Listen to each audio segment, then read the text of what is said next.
classes by looking at the foundational statement of structuralism, that is, foundational statement in structural linguistics by Ferdinand de Saussure, and we looked at some of the key distinctions of structuralism. We also looked at some of the shifts and alterations that Saussure introduced, right? And some of the key distinctions are Lang and Parole, where the emphasis is no longer on the words or text, but on the abstract system. And this abstract system is system of relationships and differences, right? And that is what we mean by structure. So this structure makes those paroles possible, those texts possible. So the object of the study, whenever you study language or any cultural phenomena, according to Saussure, is the structure. That is the correct, that is what you are supposed to study when you study language. That's the Saussurean position. Okay. I don't know how that happens. I'm not very conversant with Teams, as you may have made out, because I'm using this for the first time. Sir, I think you have by mistake made me the presenter, so Okay. I am the one allowing everyone in. No, sir. I know 5 people who are presenters right now. And like Even I am interrupted.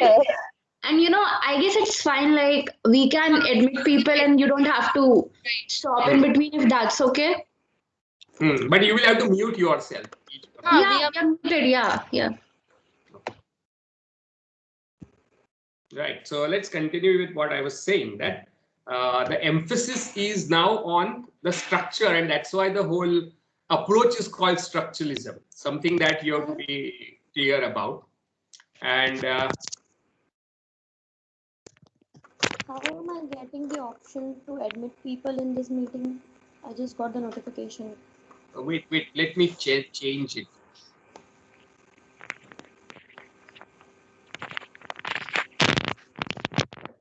I'm changing it, don't worry. Okay, sir.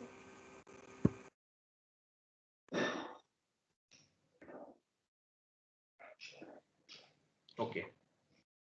Actually, what I wanted to do was to allow everybody automatically inside, but instead of that, the presenting thing changed in this manage participant thing, right? Okay. Now things are set. Anything that is bothering you right now? No, sir, it's fine now, I guess. Okay. Like it looks fine to me. I don't know about others. Okay. Right. So if somebody asks you what is structuralism, you should be able to answer, right? At least that much you should have understood. Then we looked at some of the other key ideas in structuralism, like the paradigmatic and the syntagmatic. And we also looked at the ideas like synchronic and diachronic study of language. Then we looked at signified distinction, and the arbitrariness and differences. So these are some of the key terms of structuralism, and you can see that they have shifted our commonsensical understanding of what study of language is, basically. Because conventionally, before Saussure, study of languages implied study of those texts, and the object of study of linguistics was largely words rather than the abstract structure, right? So another term for the abstract structure is the grammar. So you are interested in grammar that generates the language rather than words in themselves. So that's a major shift. And the second shift was you no longer study language historically, but synchronically, right? That is in a one cross section of time. And the example that he gives is that of game of chess. That at any point of game of chess, you can understand what is happening. It's not that you should have started right from the beginning. What moves were made by the players, right? You enter the game at any time and you will be able to figure out what the game is in the current situation, right? Because according to him, the game never changes, only the elements of the game changes. So instead of diachronic study of language, he talks about synchronic, that is in the same time, right? So these are some of the important ideas. And then we started looking at how this method was then used to study some other things, right? People use structural linguistics to study even unconscious mind and dreams, as Jacques Lacan does.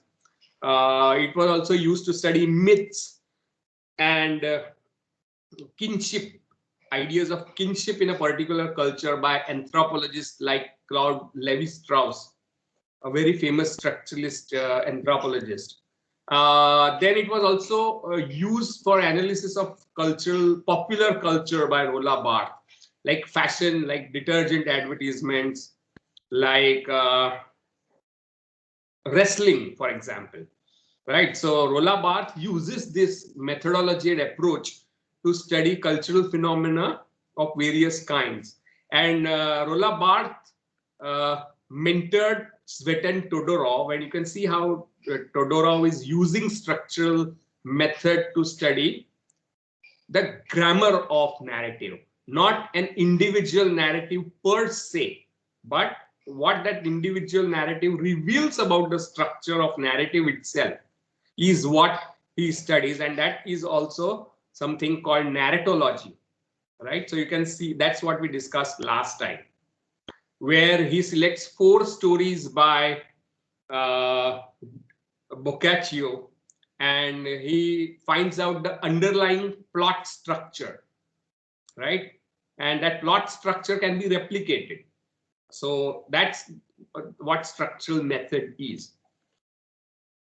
What is important for us is certain liberatory tendencies that structuralism has opened up.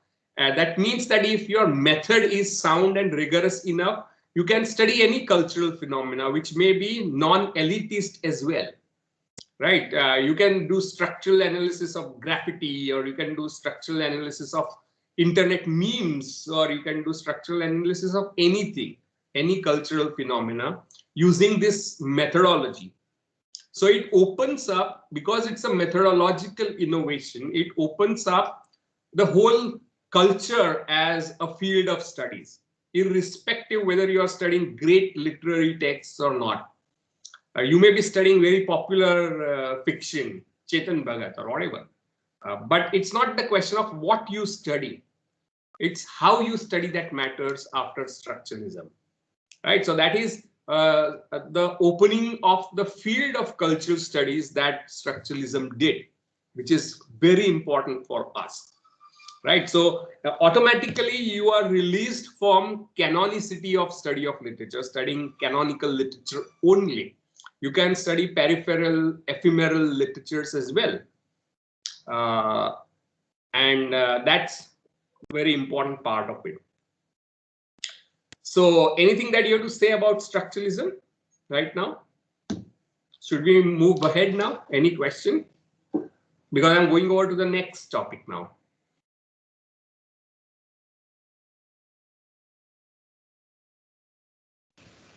Sir, today someone mentioned that European structuralism and American structuralism were different.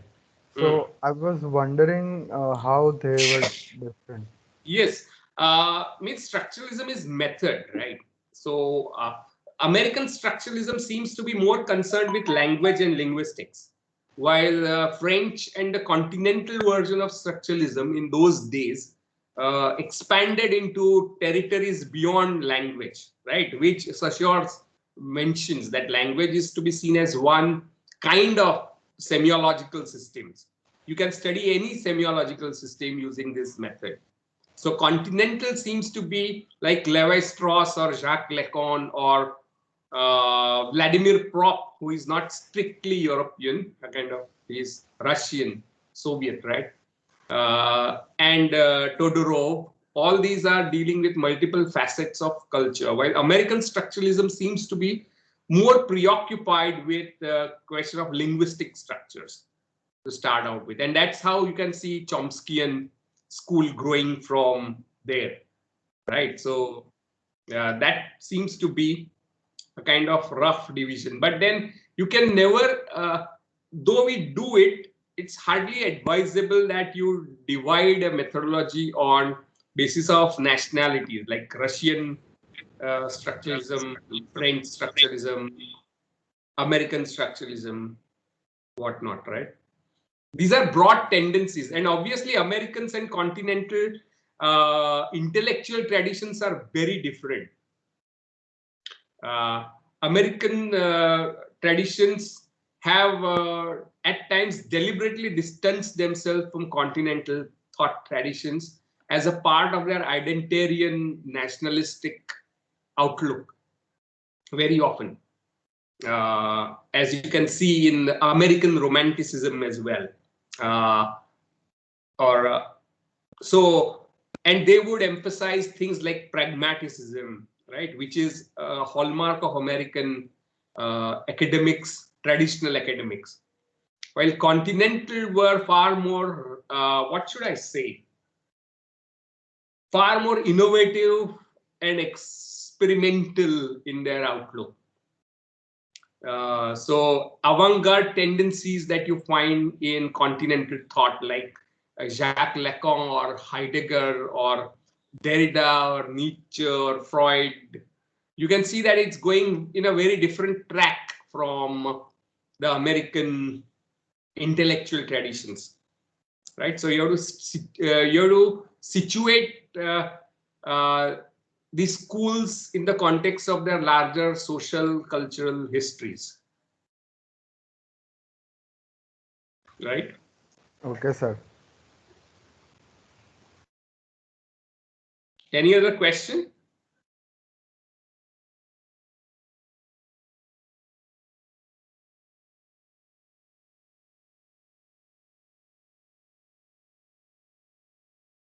Okay, then. So let's move to the place that we mentioned, and that was Russia, right?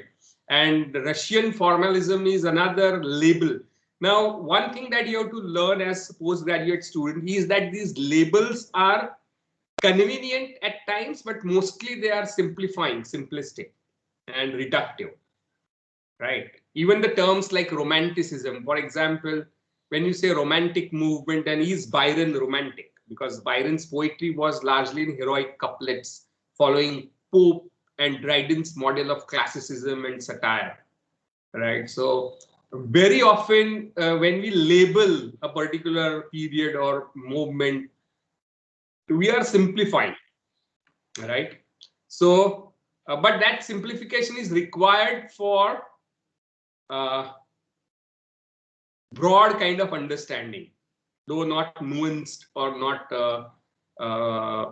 sharp understanding, but a broad understanding is required. For that, we use terms like Russian formalism. But Russian formalism was a development, as I said, whose main centers was Moscow and Prague. So Moscow school of Moscow linguistic circle and Prague linguistic circles were the two important cities where a lot of intellectual activities started happening, and they were happening under the framework of modern scientific, scienticist, positivist outlook that the Soviet communism upheld as an official ideology. So they insisted on making literary studies scientific, in the sense that Marx uses the term scientific very often. So scientific study of literature is what these people promote. And some of the earliest names, important names, include persons like Boris Eichenbaum and of course Roman Jakobson, one of probably most influential, most important names associated with Russian formalism. And the next important name associated with Russian formalism is Viktor Shklovsky's essay that we are going to look at, called Art as Technique. All of them often used linguistics as their model for study of cultural phenomena and literature. they relied upon developments on linguistics, including Saussurean linguistics, structural linguistics. So you can see that there is some sort of, what should I say, assimilation of the European notions and European developments in Russia, communist Russia, the Soviet Russia, right? So these people use linguistics as their base very often, though not always. And one of the key ideas that seem to connect all these, and the reason they are called Russian formalists at all, is the emphasis, as you might have guessed, on the idea of form, right? So what do we even mean when we say word form? And why is it called formalism, right? Is something that we need to look at. According to people like Eichenbaum, who says that the study of literature does not mean study of texts, does not mean study of poems or plays or novels, but those things which make poem poetic or novel literary. So the object of study of literature, according to many Russian formalists, was literariness. Anything that you have to say about this idea? That's a fundamental idea, right? You don't study literature, but you study literariness, something that makes literature literature. Anything that you want to say about this?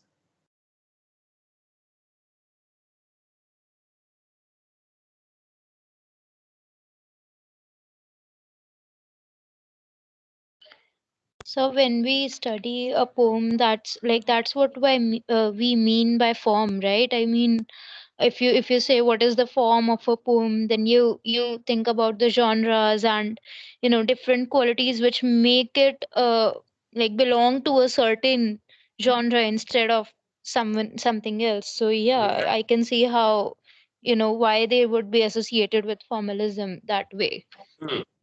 Right, the emphasis on genre.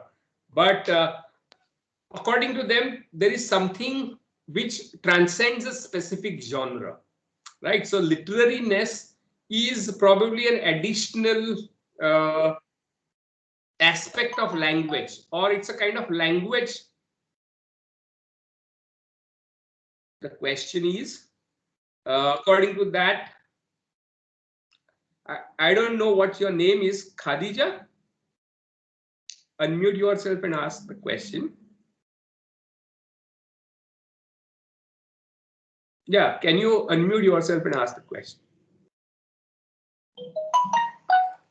Okay, because I'm trying to figure out what you're. Actually, my mom is using the mixer, so I can't. So let's listen to the music of the mixer. That's the genre that we are interested in. So she's asking, according to that, every genre has literariness. So like if it's a poem or a drama or a novel. No. Literariness is not a property of genre, but genre belongs to a larger category called literariness.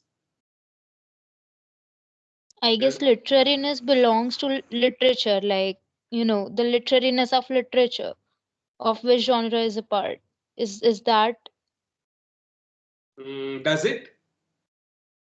Does literariness belong to literature, or does literature belong to literariness?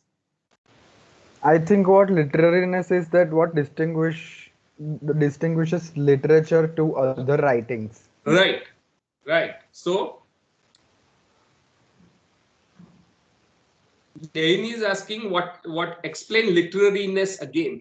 Literariness would include those things which make a poem poetic, or a novel literary, or a short story, a literary short story, right? So what are those things is what we are trying to figure out. Sir, Right. actually my question was like every form, like if it's a poem or it's a drama or if it's a novel, every single form has literariness, right? That is what makes it that is what makes it literature, a form of literature.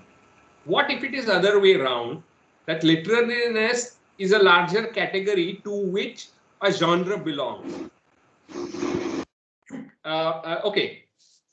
And here is what Russian formalists say, right? So answers to your questions will be given by the people whom you're studying. Roman Jakobson says, right, very famously, that what we study is not poetry, but poetic function of language.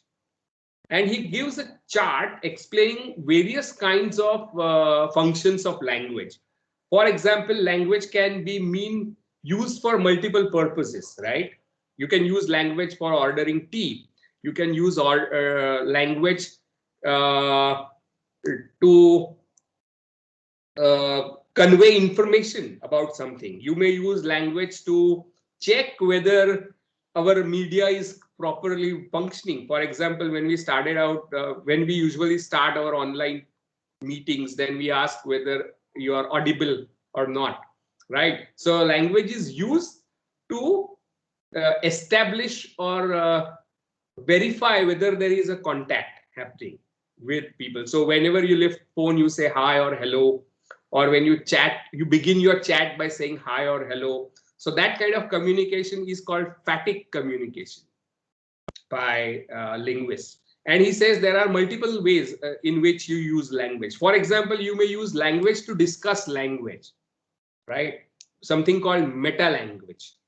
So poetry, according to him, is one of the functions of language. It is one of the things that you can do using language, right? So it's not a property of genre, but it's a function of language, according to Jakobson.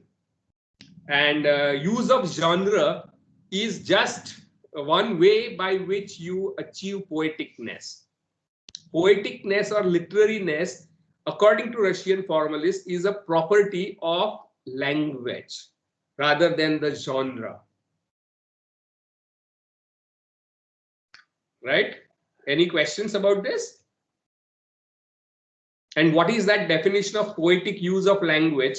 Is he says that when you are ordering a cup of tea, or if you are ordering coffee, then you are using language in a referential way to refer to or to do something, right? Or if you are telling your friend when the class is going to start, you are giving information, right? You may be using language to check your contact. That is the phatic use of language. So when you meet somebody for the first time in the morning, you wish good morning. So that's an example of phatic communication. So literary language is also a kind of function of language. Devices and things that make a poem poetic also carries a sense of history. So how does formalism separate two as easily as it did with a work of literature in its historical context? Again, hold on. You are again going. You are jumping the gun. So remember this question and ask me again after we finish Slavisky, right? Okay, I think questions that are cropping up are important. You have to hold them to all of these questions, because answers to many of these questions lies in the works that we are studying, right? Okay. So like who used the term literariness first? Eichenbaum, Eichenbaum, Boris Eichenbaum, and Jakobson. Okay. So answer to your question is probably what Viktor Slavisky is giving. According to Viktor Slavisky, what makes literature literary is the set of devices, right? Certain devices that yeah, come again. Sir, sorry for interruption. Can you please give some example of literariness, if you don't mind? That's what I'm giving. So yeah, literary, okay. Okay. So let's finish this about literariness. Literariness is an abstract noun. Happiness, Okay. right? It's a property of something. You cannot have an example of it. Happiness Okay. का example नहीं दे आप बता सकते हो कि ये बंदा happy दिख रहा है, right? But it's not an example of happiness. It's that person embodying happiness that you can see.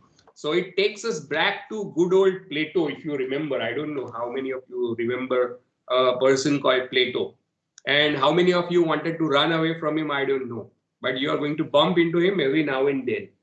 So what Plato said, that the essences of things are not always those which are visible, right? The essences. And he uses the term called form, right? Or an idea to talk about what is real. So the phone or whatever gadget you're holding in your hand is not real. It exists, but it's not real. Its form is its idea, right? And that exists in human mind. It is accessible only to human mind. That's Plato's theory of forms. So you can now see that literariness is one kind of form, right? In that sense, which is a property of individual literary texts. So you can see how the classical paradigm of thinking about form and essence seems to come up. So literariness is essence of literature. And if you go back to Aristotelian times, you made a distinction between existence and essence, right? I don't know if you remember. Those who did their semester 5 with me may remember. Yes, Yes. sir. Yeah. Yes, sir. So like when we say literariness, so it's a function of language, right? So, like the way you use language to make a work fall into literature by the use of certain devices, so that essence, that is a function of like that is literariness, right? Right. Yeah. And Okay. for example, you may want to keep thinking on it, because if I want to set out to explain it to you, it may take up more time. But how Roman Jakobson defines literary poetic function, he says it projects the principle of equivalence from paradigmatic axis to syntagmatic axis. Does it make any sense? Projection of principle of equivalence from paradigmatic axis of language to syntagmatic axis of language. Now, I'm not going to elaborate upon them. It will take up some time, but it means parallelisms. It means assonance. It means rhyme. Versification is based on that, right? For example, you select word for their similar sounding properties, what alliteration is, or rhymes are. You select a word at the end of your line because it chimes with the word at the end of the earlier line. So there is a kind of repetition of that sound in a rhyme. So rhyme is an example of poetic function. So versification is a good example. Versification is the device that people use to bring in element of literariness, right? Parallelism is another such example. I hope you know what the figure of speech parallelism is, right? So these are the examples that Roman Jakobson gives as poetic function of language, involves those devices that make it literary. So versification, you use it to bring in poetic elements in the text, right? So we'll come back to the question of versification towards the end of this essay that we are discussing. But somebody was asking me for examples of it. Then this is one. Versification is one example, right? Or metaphor is an example. Simile is an example. Figurative language is basically an example, right, of devices. By devices, you mean tropes of all kinds.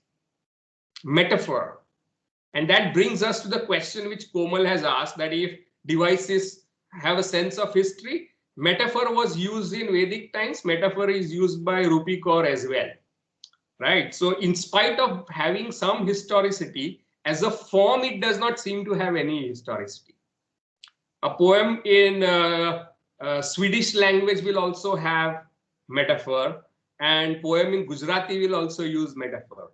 And 15th century Gujarati poetry will also have metaphor, and Chinese poetry will also have metaphor. Yeah, Komal. So you can see that formalism seems to be concerned with things which are non-historical. What you compare something with may be historical, but as the idea of comparison itself, metaphoric comparison, does not have a fixed historicity to it. So it's not that people started using metaphors one fine day. That's not the case, or in one place from which we learned how to use metaphor. So metaphor does not seem to have its any historicity. Content like of metaphors may today, have historicity.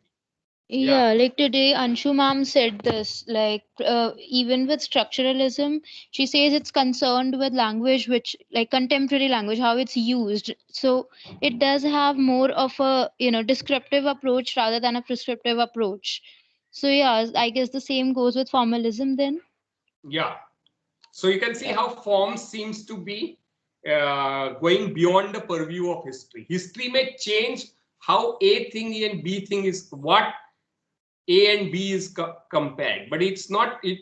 The very fact of comparison does not have its history, right? You may come for my love is like a red rose that's newly sprung in June. My love is like a melody that's sweetly played in tune.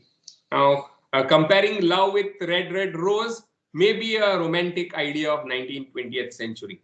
Today, you may not compare your love with rose, for example, right? You may compare it with something else, if you like, pizza for that example matter. But the fact that it is compared, the activity of metaphoric comparison itself does not have its history. It's, A compared with B may change, right? So that answers Komal's question. Yes, sir. Right. So there is a tendency to look for things that go beyond historical contexts, right? Okay.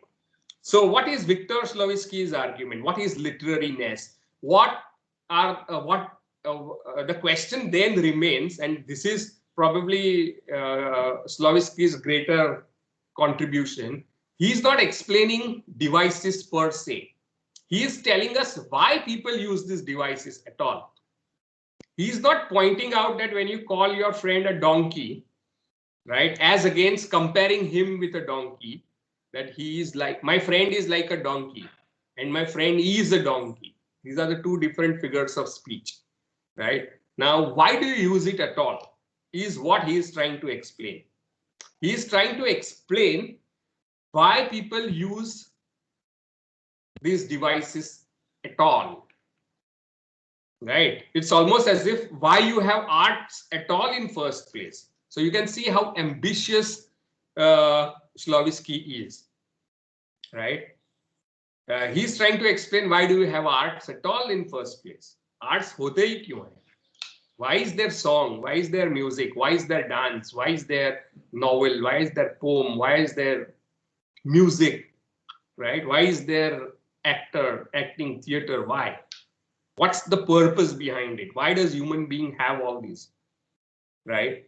And the answer he gives is very interesting, probably unique answer. I have never heard anybody give this answer, neither Plato nor, but Coleridge would come a bit close to it, but yes. What he says that one of the tendencies in human mind, or one of the aspects of human life, is our perceptions getting habituated or habitual, and it gets so habitual that you get a kind of reduced idea of it. For example, all of you walk, right? But you do it automatically. You don't think so much. You don't experience. And imagine the first step that you took, learn to walk. When did the first two steps that you walk, right? The excitement or the challenge and the thrill that you had when you first walked for a couple of steps. Now that is lost. It has become a mechanical activity, an automatic activity. as if you are programmed to do it and you are executing that program without awareness, right? That is the tendency of human life to, or tendency of human perception itself is to get automatized, right? You won't even remember the first time you touched water or first time you touched your pet, right? That experience is completely lost, right? The first time when you saw the new model of phone that you bought and you held it in your hand, that memory also has disappeared, right? Because it has become so automatic that you don't even see what you're holding in front of you, right? You don't notice, because that's how human perception is. It tends to reduce everything to algebraic notation, by which it means, oh, this is a phone, this is a stone, this is the door, this is the floor, this is vegetable, this is my mother, this is my father, this is sibling, right? Your brother, your sister. All these have become algebraic notations for you. You don't even see them. Means you see them, but you see only a sign of them. You are not aware of how they are smelling or what clothes they are wearing or what's the texture or how they have changed in a couple of days or what. We have our attention tends to diminish very quickly, right? It becomes, to Sir, use his words, algebraic. Yeah. so is this why we don't experience sublime anymore? Like, can we No, say he's not that? talking about sublime No, at of all. course he's not saying it, but like, of course, like in the words of maybe Lanchinus, who said we don't, experience those great works of literature anymore. We do not experience sublime because everything has become automated. Nothing is as Mm, original as it was once, maybe. not But exactly. but Not you can exactly. feel sublime for a single moment of time, but then it can become ordinary, na? So it'll first feel like, But oh my God. sublime experiences are very few to come by, Yeah. right? Very rare. But you're talking about everyday things.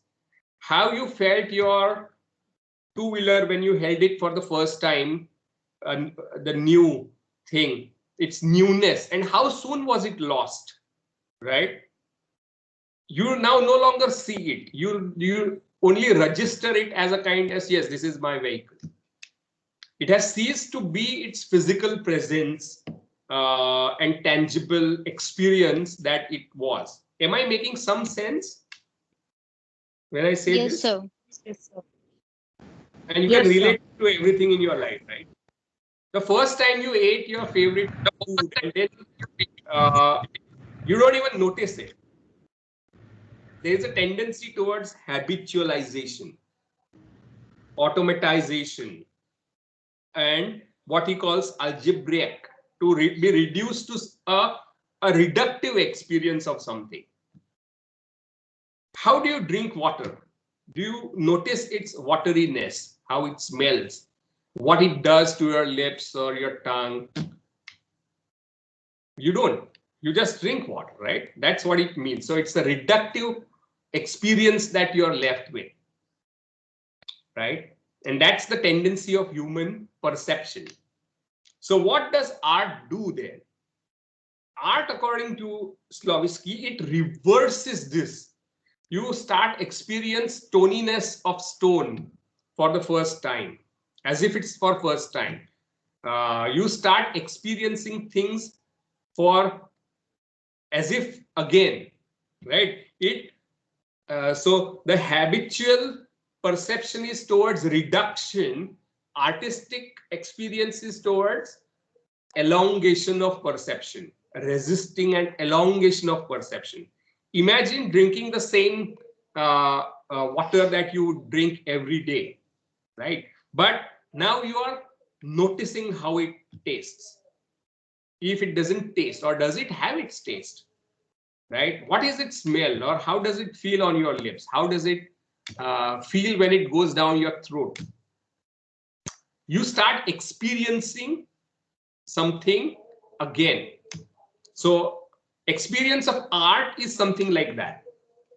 It is defamiliarizing. That's the term he uses. Art defamiliarizes our perception. So defamiliarization is the term that he uses. Look at the example that we have just mentioned. My love is like a red, red rose. Why do you think did the poet repeat the word red? Why does he use word red, red rose twice? Why not once? To make sure the focus is on the color of the rose, and you know, You, when you hear the word, Emphasize it. yeah. So when you hear the word red, you know what it means, right? But then you're so yeah. habituated to it that you have not really experienced it. By repeating it, you are made to re-experience it. A repetition as a figure of speech is meant to defamiliarize your experience of redness. Okay, so like when you so okay, when this term literariness comes in, so like it can be derived from what made these things automated in a sense. Like, so for example, when you're talking about a poem, okay, so um when you want to derive what makes it poetic, so you see like all these things, for example using red and stuff, like other figures, these are the things which are common in every poem, which give, emphasize the poeticness. So that's how Right. you derive the literariness out of it, like what made it automated, and now what do you focus on to bring it So out. those things like figures of speech that you studied, for example, right? Nobody taught you why they were used.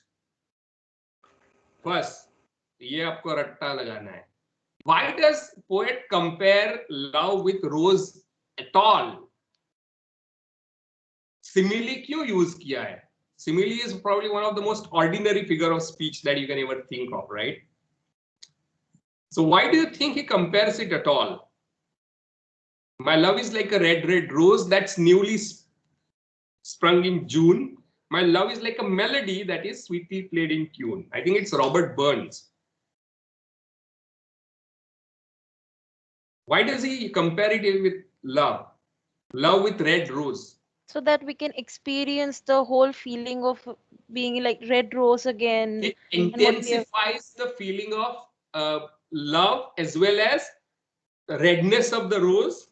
You re-experience both these things simultaneously. It defamiliarizes emotions and experiences of rose as well as love. Am I making some sense? It defamiliarizes.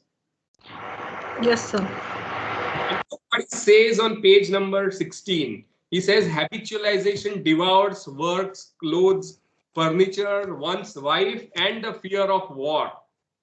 You get used to fear so much that even that becomes automatic.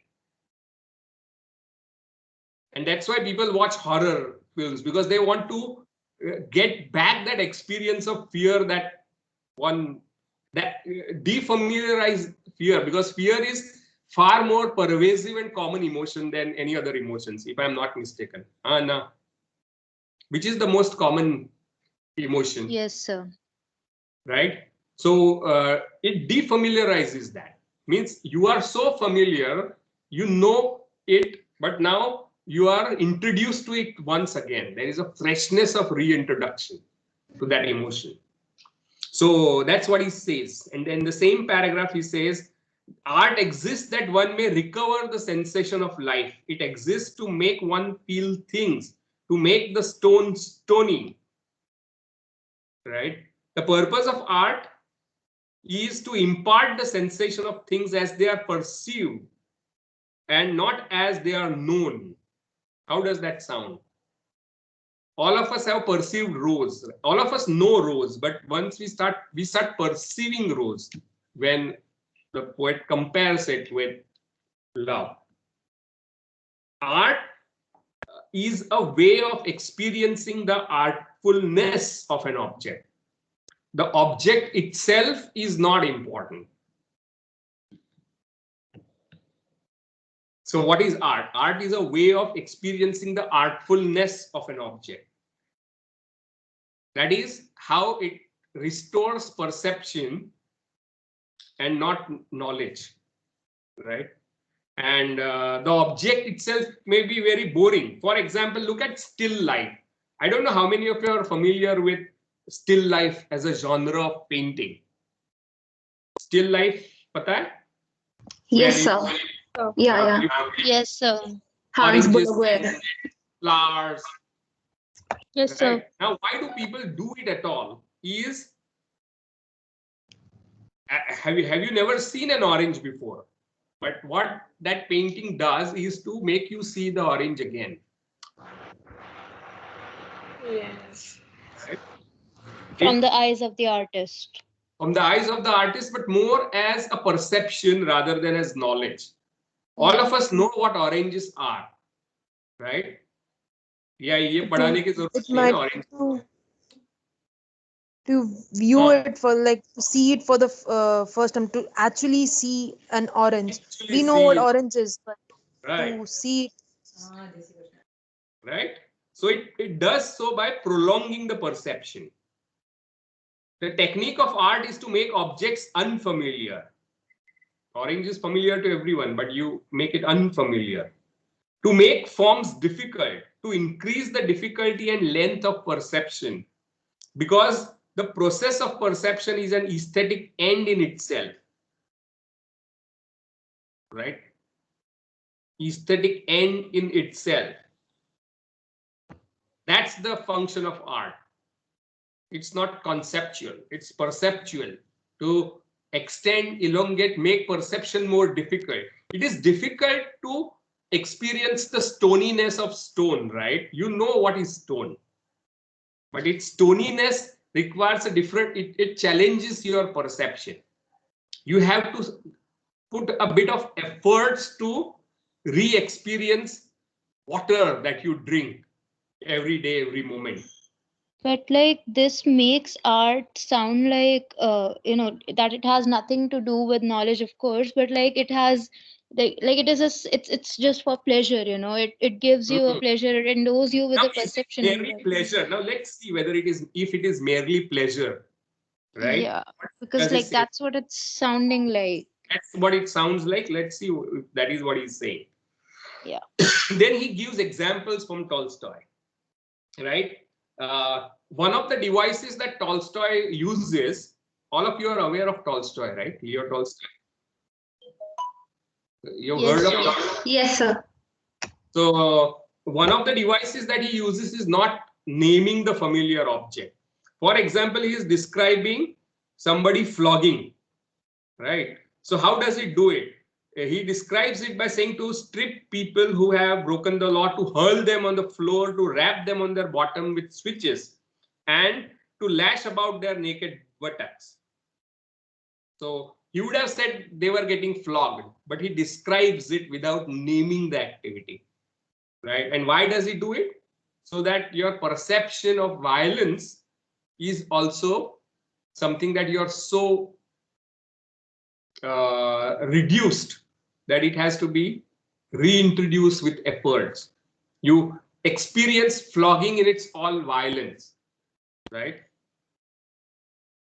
Just why precisely this stupid savage means of causing pain, asked Tolstoy, not other. Why not prick the shoulder or any part of body, right? Or with needles, squeeze the hands or feet in a vise or anything like that. Why not this? There are many things beyond human perception. कौन सी है वो? निसर्ग बता.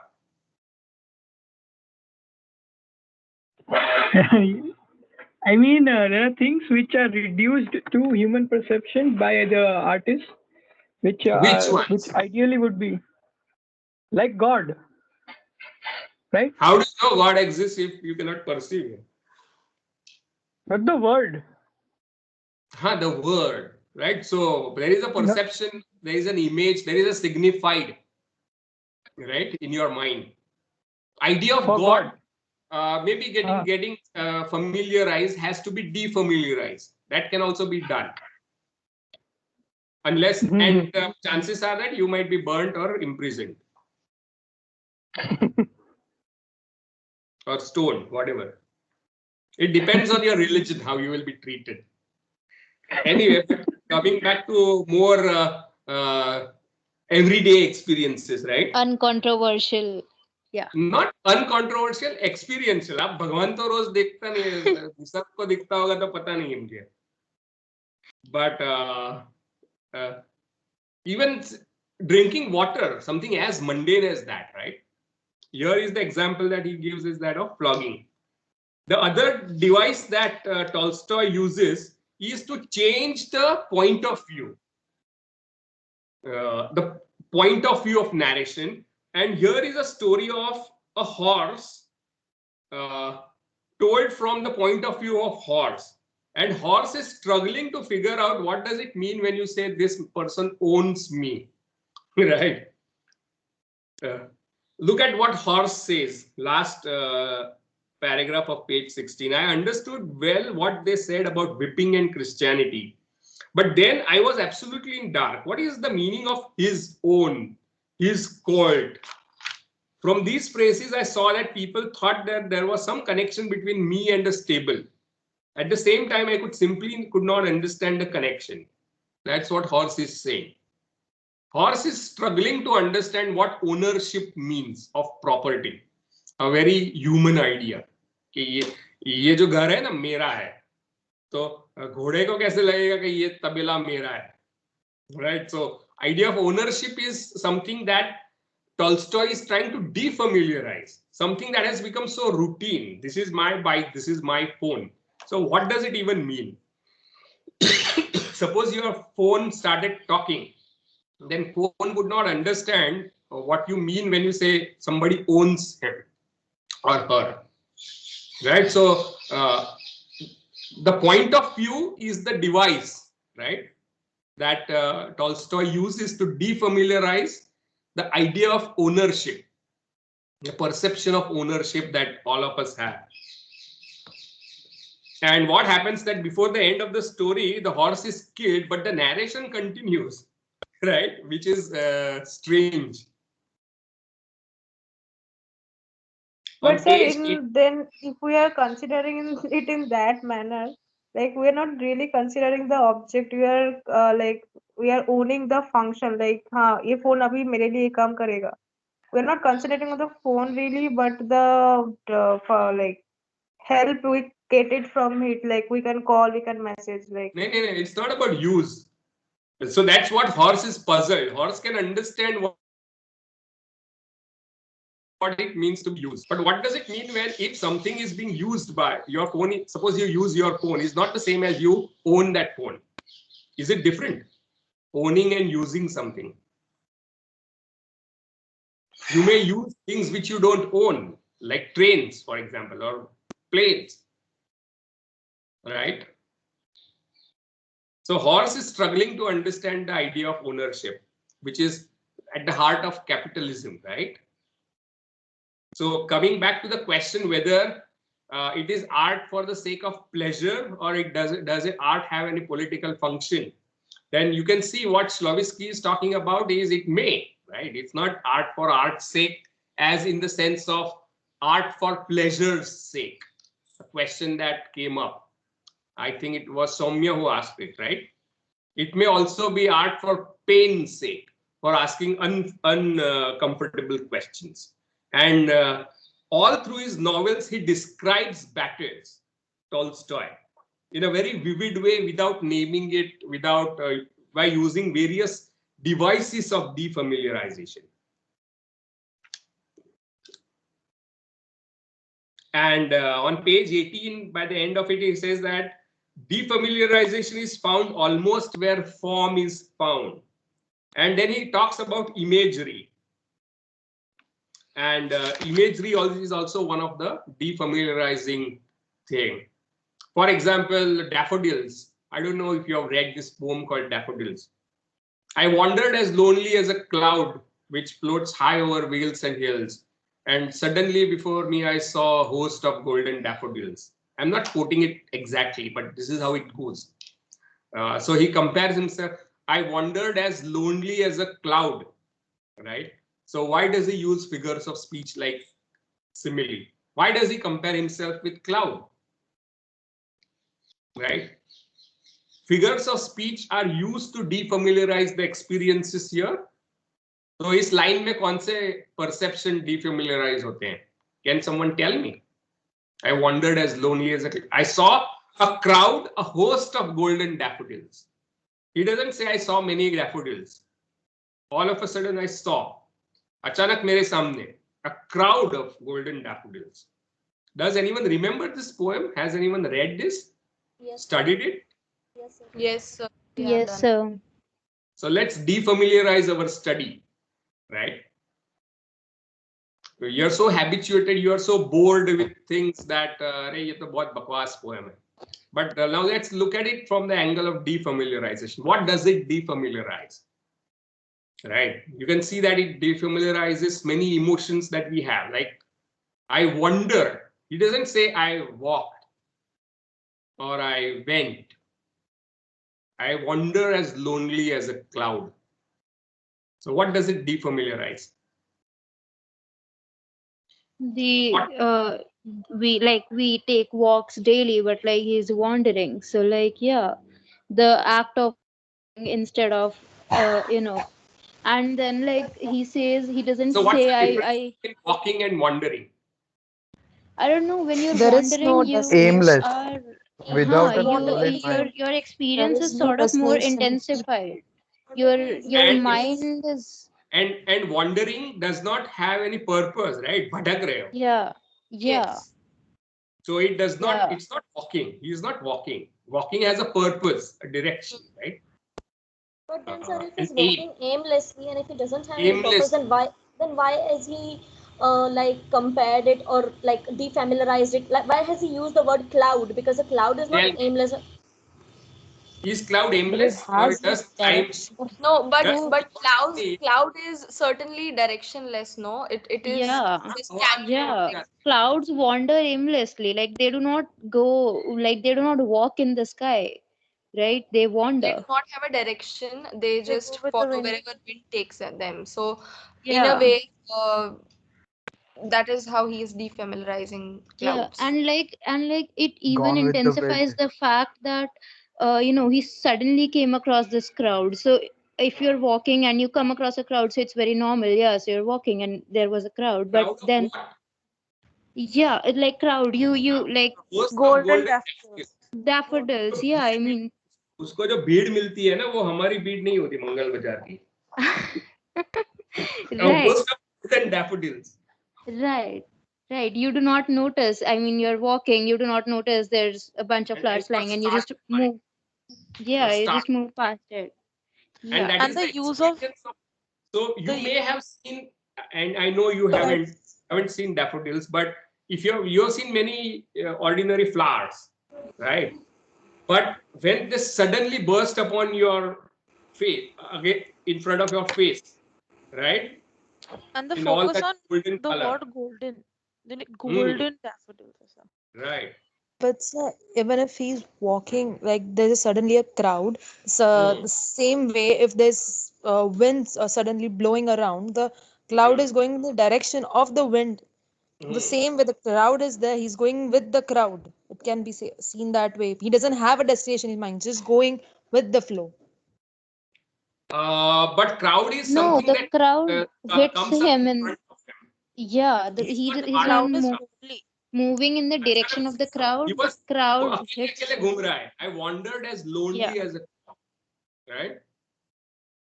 Which flies over high over vales and hills. He's explaining how the cloud flies.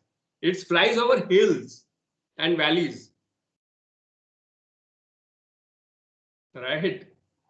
So you can and now like the see what he fact said. that he's wandering without a reason, and the daffodils give him a reason to stop. So that even intensifies that the word wander, it intensifies that he had no reason to stop, he was just going around.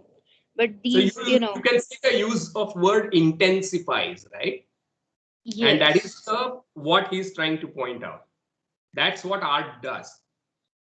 It all of you have wondered at some point of time. All of you have seen flowers, but you are brought into its perception again. Its perception of it is elongated, stretched out. And that's why many people resist poetry, because it challenges your perceptual habit, default habit of perception. Right? Because it's so concentrated form of defamiliarization that people usually resist because it's challenging. That's why poetry is the most challenging of art forms in experience. That's why not many people appreciate poetry. People prefer novels because there is some laziness and you can be laid back. It cannot be so intense. If it's so intense, you won't read that novel. Right? It's a different I don't kind know, of somehow suspense that you.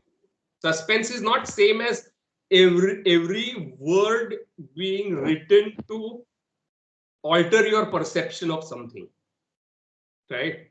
That poetry does. It's yes.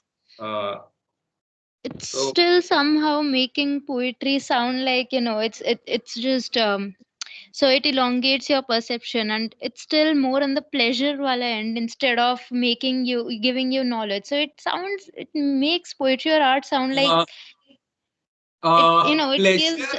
or knowledge. As you can't set up pleasure with knowledge. It's experience, perception with knowledge. Oh. Perception can be also of pain and suffering and fear, violence, boredom. कोई भी feeling हो सकता है, right? You get and we'll talk about it at the end, but it goes back to Kant. Anyway, so is that clear what you mean by imagery being used to defamiliarize? A host of golden daffodils, and they fluttered, and that's how it goes, right? I forget the exact lines, but or my love is like a red, red rose. It's repetition in order to intensify. And that's what brings him to the question of prose and poetry. And he says that prose, unlike prose, there is great amount of, and that's what we started discussing, right? That some of the elements of plot are also meant to defamiliarize. And he talks about parallelism, but he has not discussed it at length. He has written it in some other place, so we don't know over here. But I will mention it later. Or do you want to mention? He makes a very famous, very famous distinction between fabula and sujet. Plot or the narrative has got two dimensions, right? One is the raw material chronologically arranged, right? King died and the queen died and the children were sad and so on and so forth. There's a chronological, mundane, factual sequence of events, which he calls fabula, if I'm not mistaken. Sujet is how you present that, right? How it is defamiliarized, to put it in a nutshell, right? And defamiliarization is such a powerful device, and you can find it, say, for example, a novel called Ulysses by James Joyce. What happens that there is a character called Leopold Bloom who wakes up in the morning and then goes back to sleep at night. 24 hours. He goes around Dublin and comes back. Nothing happens. There is no kidnapping, suspense, no Sherlock Holmes, no murder mystery, no romance, no love, nothing. A person goes to the town and comes back, but that is 500 pages of novel. Because Joyce wants to show how everything happens when nothing is happening. Am I making some sense? Everything is happening when nothing is happening. You are just not aware of it. Yes, sir. You are right now not aware of what's going on in your mind. When you are taking a walk, you don't know what's going on in your mind. But the novel shows the the way you described Ulysses by James. I haven't read the whole novel. Sorry, sir. Even I can't read the whole, because the problem arises because he is trying to write using poetic technique a novel which is unthinkable. So his novels end up becoming, after a page you feel drained, right? So you have to go back, and that's because like a poem, you have to read it like a poem, basically. Huge 500-line poem. So doesn't it seems like it has elements of existentialism, because even in Waiting for Godot, they always wait for someone to come, but he never comes. The same way he's roaming around, but what is he roaming around? The purpose is not clear. Godot defamiliarizes what? Can you tell me?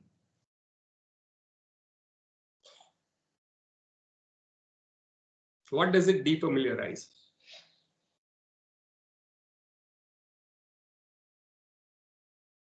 Little confused about that. Anyone wants to try? Yeah. Confused, but maybe the whole concept of like you're waiting. Exactly. We have all waited for people, right? Yes, no? Yes, sir. But waiting itself becomes a prolongated experience. The stoniness of stone जैसे वापस experience होता है, वैसे waitingness of waiting, right? And how absurd is that? So in Waiting for Godot or Ulysses? I'm a bit confused. I confused it with Ulysses. No, you brought up Waiting for Godot as an example of defamiliarization. So I'm telling you how it defamiliarizes. Ulysses is about one day in the life of character. And existentialism is a philosophy, but we are not interested in philosophies here. We are interested in devices of defamiliarization, right? So stream of consciousness is one such technique. Interior monologue that Joyce is using is the device of defamiliarizing your consciousness, interior consciousness. All of you have interior monologues, right? You talk to yourself, but that is defamiliarized in the novel. And that's what makes it so difficult to read. Right? So theme kya, existentialism kya, I'm not entering into that. I'm just interested in the tropes or devices used by the writers, because that is the topic we are discussing today.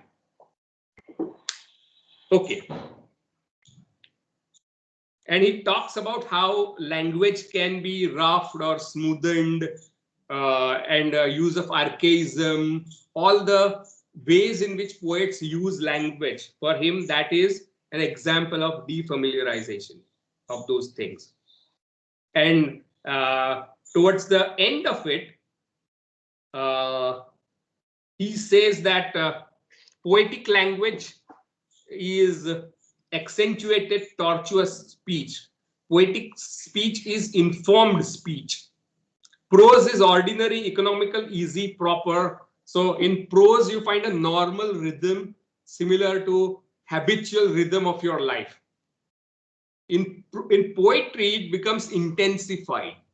Rhythm itself is intensified, right? And for that, you use many patterns, structural properties of repetition, alliteration, parallelism, all kinds of versification devices in order to defamiliarize rhythm itself. And then he talks about how patterning of this kind of rhymes, rhythms, alliteration is itself repetitive, but it's not the same as habitualization. There is a repetitiveness in poem, but that repetitiveness is meant to defamiliarize rather than to familiarize, something which prose does. And he has an issue with Edward Spencer, who talks about philosophy of style. So he says that rhythm of prose is a automatizing element, while poetry has defamiliarizing aspect.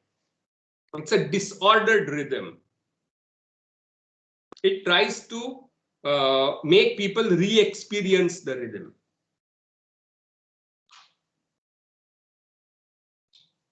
And then he would say that if these devices become repetitive, and probably that is what maybe we can go back to Komal's question about historicity, right? That certain metaphors,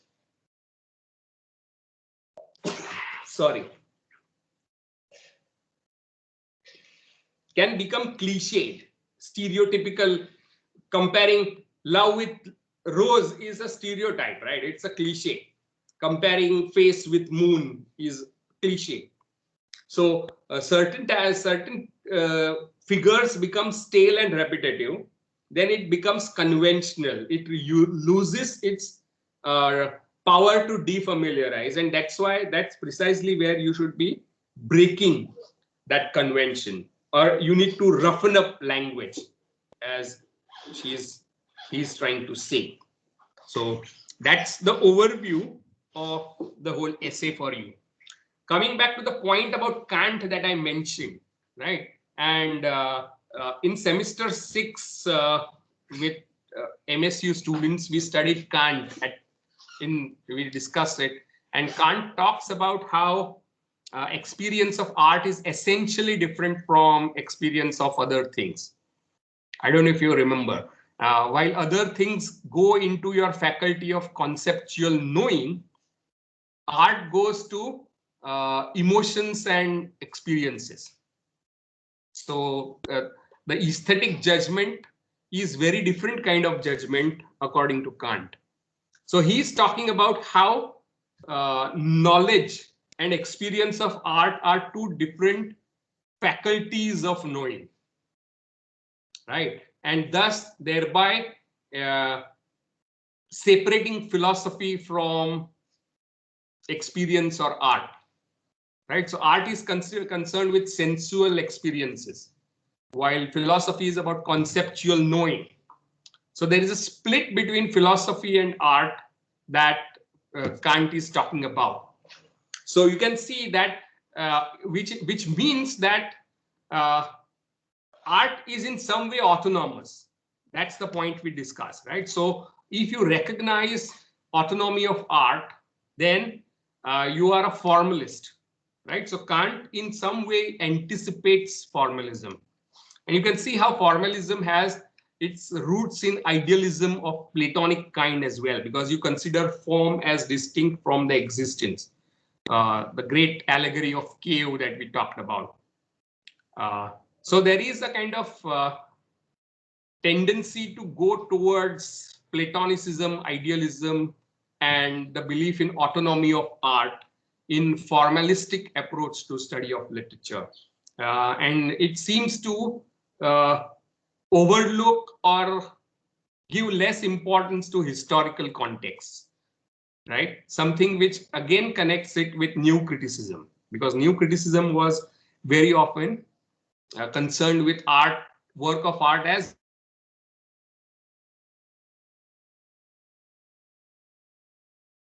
a work of right activity, reading closely. So how Russian formalism, structuralism, and new criticism are connected is something that we need to consider. These are the shared grounds of comparison for us. Any questions about this?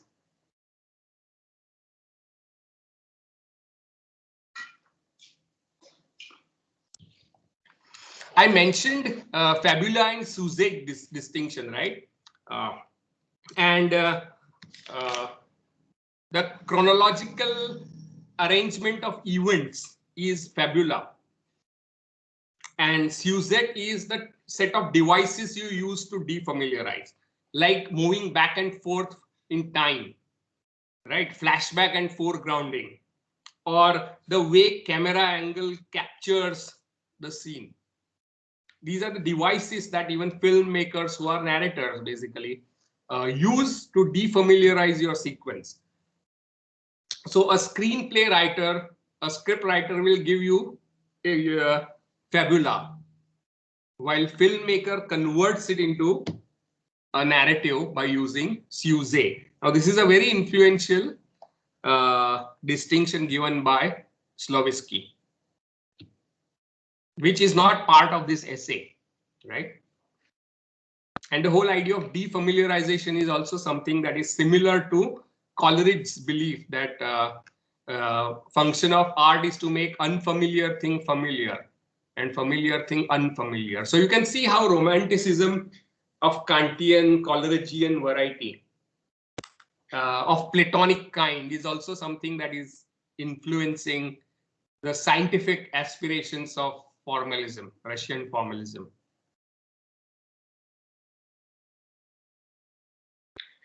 Any questions, So doubts? What time period is this set in? Like what This is time? 1916. 1916, Yeah. 16. Sir, can you please repeat the idea of defamiliarization is similar to Coleridge's idea of? In fact, Coleridge uses this idea that the work of art is to make familiar strange and strange familiar.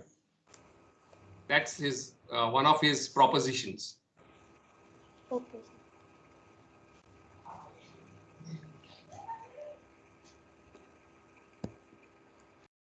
Yes. Who else was asking a question?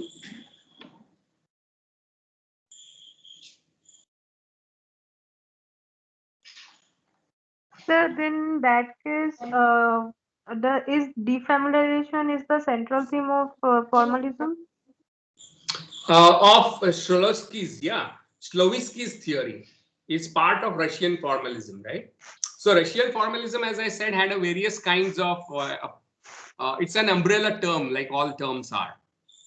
Shklovsky and Jakobson, but their central preoccupation was with form. By form, it's also meant that art or literature is a distinctive kind of language, right, which emphasizes not what is being said, but how it is said, right? So when you say you are concerned not with what is being said, but how it is being said, you are being a formalist. कैसे कहा जाता है? And some of the earliest school of Sanskrit poetics, like Vakrokti, right, by I think Kuntak, if I'm not mistaken, talks about Vakrokti, means poetry as a Vakrokti, as not a straightforward way of saying, but crooked way of speaking. So that is formalistic approach to art. So you find Sanskrit poetics very often being formalistic.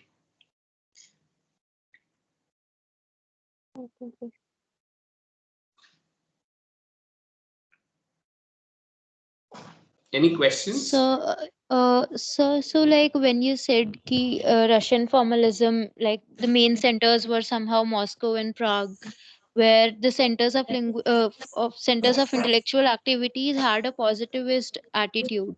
So like was this like did this have anything to do with what Zola was saying? Good question, and I discussed this when we were talking about Zola, if you remember. Zola is talking about use of positivism in creative writing. अगर आपको novel लिखनी है तो आपको character कैसे study करना है, और how will you depict a character, right, or a situation, or what happens to that character. That has to be done on basis of scientific knowledge of biology, physiology, whatnot. Russian formalism is using scientific attitudes to studying literature. They are not producing, it's not a manual for writers per se. They are trying to come up with a theory of literature. While Zola is talking more from perspective of a practitioner. Oh, okay. Right, he's a practitioner talking about how to write a novel or how novel should be written. Right. These people are saying what is literariness, right? So literariness is the quality that makes it literature, and it is achieved through the devices of defamiliarization.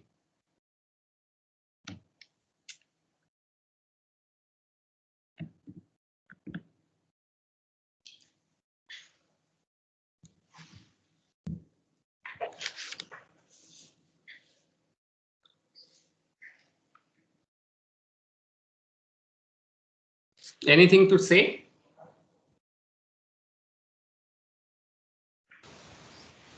Sir, I have a very basic question. Go ahead. Okay, so we read structuralism because we wanted to like know the structure, like linguistically and all. But why formalism? Like, does it extended for a long time? Like, formalism focuses on studying the poems and everything formally, like, and defamiliarizing everything and all. Like, why is it so important? Why do you think is important? Is it important? What do you think? Yes, we are studying. Obviously, it is important. Otherwise, why should we? From that point, you are studying. That's why it's important. as नहीं है. So, like, yes, it's focusing on defamiliarizing and everything and why is all. that It's focusing on form. But, so why is that important? Yeah, like, I found structuralism a bit more like, इसमें कुछ है नया सीखने के लिए. Like, formalism is like something we already know. उस पे वो नाम चिपका जा रहा है. It's like that. I felt like that. You knew about the device of defamiliarization? No, only the defamiliarization is the thing that I came in contact, like a new kind of thing. Consider that you had no idea of this, or else you have not understood what it is. It is telling you why you like music. Why does music entertain? You know that music entertains, right? That is what you know, but you don't know why it entertains. आपको अच्छा लगता है music? हाँ ना? Yes, I like music. क्यों अच्छा लगता है? उसका जवाब है उसमें. उसका जवाब में defamiliarization है. It restores your perception of melody or perception of rhythm, which is there around you. There is rhythm around you, but it becomes the focus of your perception, right? But it sir, intensifies that. Sir, I get Devotri, because we have never asked this question, no? Like, whenever someone asks that, why do you like music? Because it entertains, and that's the answer. We have never thought that why and why how does it. Yeah, that's the point I was thinking. Why? And you have never even thought of this. Why it entertains. Yeah. You can say I like particular film because this is what I like, but why do you like it? It's not an easy question to answer, right? Its importance lies in giving you, and it's, remember, all these positions are not Brahma Satya, right? It's not the word of God. These are theses which can have antithesis, and it can have synthesis, and it can have critiques, right? Thesis means taking a position. You forward a position. So the thesis that Shlovisky is forwarding, that function of art is that human perception tends to get automatized very soon. It becomes mechanical. It becomes you are out of touch with the things that you touch every day. How do you like this statement? You are out of touch with the things that you touch every day. You never touched it, your phone or your two-wheeler or your clothes. You never felt them, right? Because you are so habituated to them. So function of art is to reverse this process of automatization. Make stone stony, water watery. Okay. That's the thesis is forwarding. Now you can debate it, you may disagree with it, you may critique it. And that's how we should be in humanities, right? But it's a very interesting theory that he's put forth. Sir, so like we have studied defamiliarization and the literariness. So does that mean that every piece of literature that has been written has this defamiliarization like the concept, like every text has this thing, or just like how to differentiate between? Like I'm not able to put it properly, but like every novel or every So poem or are you asking me, does every literary text have this? yes, exactly. Does every literary If text that have? text is no, if that text is literary, then it will have this. So Okay, like distinction between non-literary use of language and literary use of language is one of the core principles of formalism. Formalism relies upon this basic theory that literary use of language is a different kind of function of language than the everyday use of language. It's functionally different. So even if there is a person who orders coffee in a novel, it's not the same as you ordering a cup of coffee. yes, sir. Right. Okay. Functionally, literary language is different from other use of language, is the core idea of Russian formalism or any formalism probably. Okay. So will every literary text have it? If it is literary, then it will have it. Okay. The problem begins by when you ask what is literary, then how do you separate it, literary Yes. from the non-literary? And that is the fuzzy area. Because you can read a newspaper as if it's a poem. So is it how you read that has got to do, is literature about how you read, or is it a property of the object itself? These are the debates that are unresolved in study of literature. They are not yet resolved here. Yeah. Yes. So Rushi. So Sir, like in a so way, this Victor guy is asking I will us come back to to you. focus. Yeah. So this Victor, yeah. Victor guy, yes, he is asking us to focus more on this aspect of literature, like devices and defamiliarization. He is focusing more on this and not the content of the text, Right. like the plots and. Look at page 16. Art is a way of experiencing the artfulness of an object. The object itself is not important. You may write an essay on donkey, right? But it's how you write it which will make it literary. You can write about anything. So that focus is not on content, but on how of it, the form of it. Right? That's why it's called formalism. And how of it can be understood when we look at the devices used in it. Yeah. जितना भी तगड़ा plot हो या फिर जितनी भी अच्छी story हो, that doesn't matter. The way you describe it matters. This is so. No. Plot is a device. Okay. हाँ. हमारे लाइफ में प्लॉट्स नहीं होते, सिर्फ आपके सीरियल में प्लॉट होते हैं. How do you like this?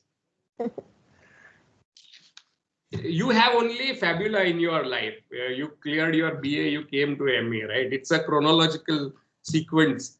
But when you start writing a novel based on your life, it becomes a plot. When it's defamiliarized, it's sujet that comes in, right? So what is a good, so plot is also a device, is something of defamiliarization, is something that you need to think about. Right, but what is it about is not that important, according to Slavinsky. You may write a story of donkey, or you may write a story about alien, or you may write a story about what happened to you when you were in 5th standard. You can write about anything. But what is it that you are trying to defamiliarize through your narrative strategies is what makes it literary. So you can't make a distinction between plot and content. Plot कितना भी अच्छा हो, नहीं plot अच्छा हो क्यों कहते हो कोई प्लॉट अच्छा है, is because it has succeeded in defamiliarizing, right? For example, very often we say plot with twisted endings are good. That's a belief, right? Very often, not always. Unfamiliar ending unanticipated ending, right, is something that is surprising. It's something that we prefer in a plot instead of a predictable storyline.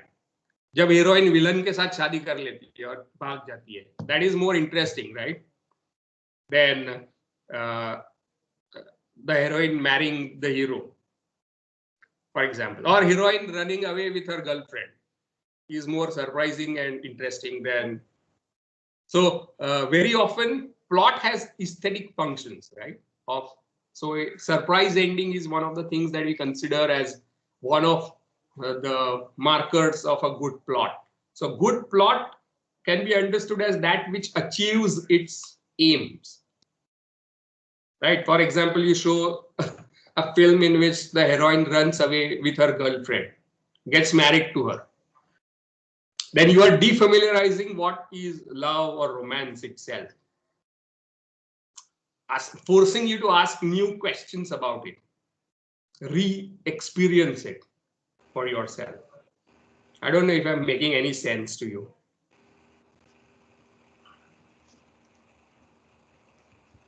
So, sir, you mean that a good plot is the one which achieves its aim, and according to Victor Schlosky, that aim can be achieved through the device of defamiliarization. Is that what he wants to say? Yes.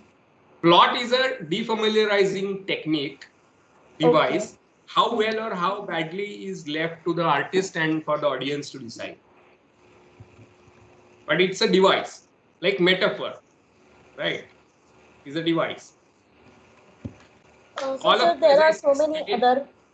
Yeah. There are other theories like new historicism, like we read that we studied that in BA.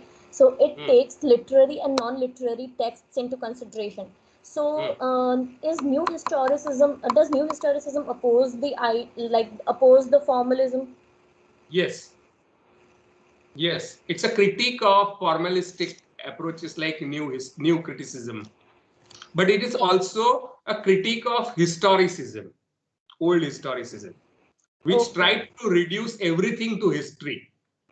Yeah, right. And it takes both the literary and non-literary texts into. Yes. So textuality of history and historicity of texts. Yes. That's the formulation given by Louis C. Montrose. Yes. Right. So that's a recent development. This is 1916. New historicism is 1985 onwards. Okay. 80s, and new historicism is a school of new criticism. New criticism is a school of criticism that existed between 1930 to 1960 in America. Okay. So it's not to be confused with new as in contemporary. Okay. Right? News time वो new था, आज नहीं है. Okay. And that's the irony of new, right? जब भी आप कुछ नया लेके आते हो, तब actually नया नहीं होता. बहुत जल्दी वो पुराना हो जाता है. Yes, sir. Right? So new criticism is not to be confused with new historicism. Okay. New historicism is a more recent approach to study of culture and poetics of culture, as Stephen Greenblatt puts it, right? Cultural poetics. Yes, sir. Yeah. But it tries to, it is an antithesis to formalism, because formalism makes this clear-cut distinction between literary use of language and non-literary use of language. Right? Yes, sir. This binary is what they complicate or question. Okay, sir. Right.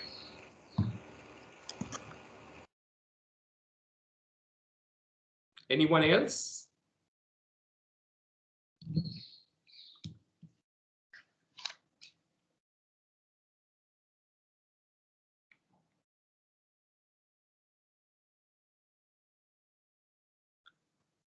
By the way, some of your names that are displayed here don't they defamiliarize your personality.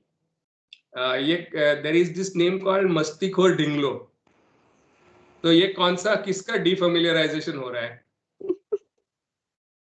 Dhruti का.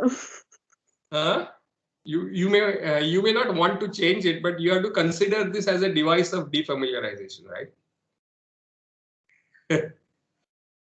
So can you see your fictitious names that you give to your Instagram profiles are artistic devices of defamiliarizing who you are?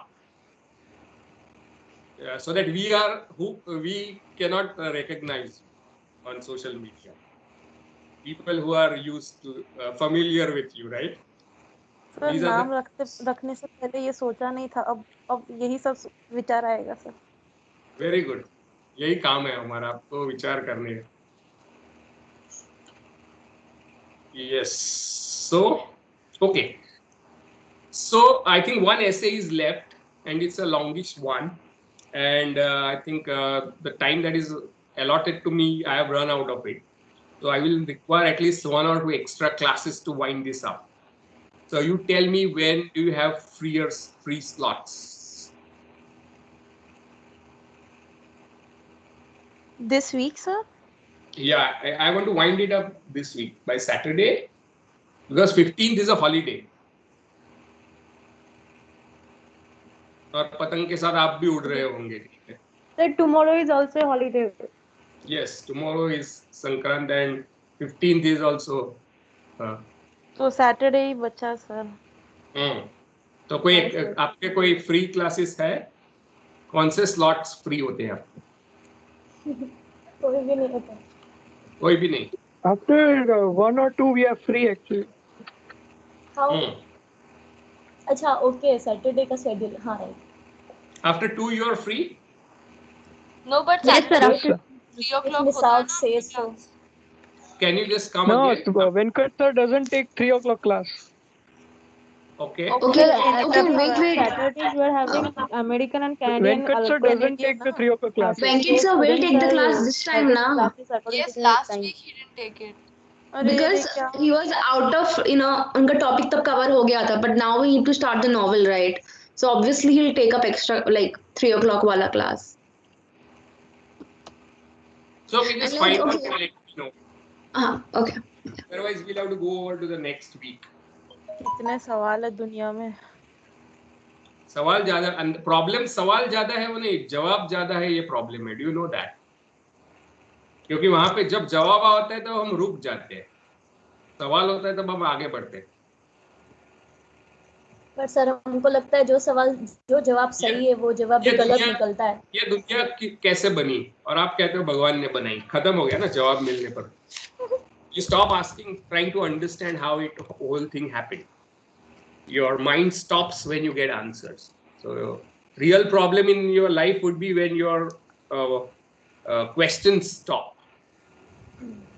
Exactly. An answer. You start living life of answers rather than life of questions.